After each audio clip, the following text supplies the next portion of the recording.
Kryvyi Rih located at the confluence of the Saksahan and Inhulets rivers. Kryvyi Rih has been a major settlement for most of its history. It was founded as a postal station in 1775 by the Cossacks. Developed as a military settlement until 1860. It formed part of Kherson Governorate. It was incorporated during the 20th century with areas of Yekaterinoslav. The settlement began to expand, at an astonishing rate, at the beginning of the 1880s. Kryvyi Rih's urbanization was unplanned and stimulated by mining exploitation. French and English investment contributed to a boom in metallurgy, iron mining, and investigation of rich deposits of iron ore. The Catherine Railway was built in 1884 to transport iron ore to the Donbas. This catalyzed the growth of Kryvyi Rih into a major industrial town. It gained city status in 1919. Nationalization and investment spurred by Soviet authorities led to extensive growth. In 1934 Krivorodstl was built, the first of more than 500 factories. Kryvyi Rih National University was founded here. Financially, the city's post-war growth after the Nazi occupation increased after 1965 due to economic reforms. Also, investment spurred by Ukrainian independence. Institution of a market economy led to extensive regeneration, particularly in the city center. As of 2016, Kryvyi Rih is arguably the main steel industry city of Eastern Europe. It is a large, globally important center of the iron ore mining and metallurgy region, known as the Kryvyi. The city was founded in the 18th century by Zaporozhian Cossacks. Kryvyi Rih in Ukrainian literally means crooked horn or curved cape. According to local legend, the city was founded by a crooked Cossack named Rih. But records predating the founding of the city refer to the area by the same name. It appears based on the shape of the landmass formed by the confluence of the river Saksahan with the Inhulets. The Inhulets Palinka was established in 1734. A list of villages and winter camps from that time mentions Kryvyi Rih. In 1770 the camp of Zaporizhian Sech was founded. 4 years later Johann Anton Guldenstadt visited the area and made the first survey and scientific description.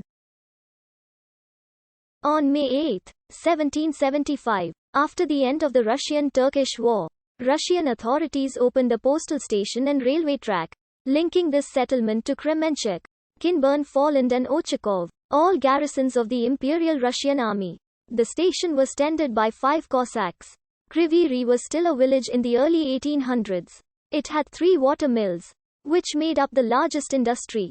The first stone houses were built in 1828. The village became a township in 1860. The tallest building at the end of the 1800s was the Central Synagogue. Built by the thriving Jewish community, they worked as artisans, traders and merchants. Alexander Paul, a Russian imperial geologist, discovered and initiated iron ore investigation and production in this area. He is credited with discovering the Kryvyi. This stimulated formation of a mining district. In 1874 Alexander II initiated a railway to run 505 kilometers. This enabled transportation connecting to the nearest factories and greatly sped up the development of the region. In 1880, with 5 million francs of capital, Paul founded the French Society of Kryvyi Rih. In 1882 16.4 thousand tons of ore were extracted from surface mines on the outskirts of town by 150 workers. A center of capitalism, this region was the greatest area of ore extraction in the Russian Empire. The first underground mine of the basin began operations in 1886.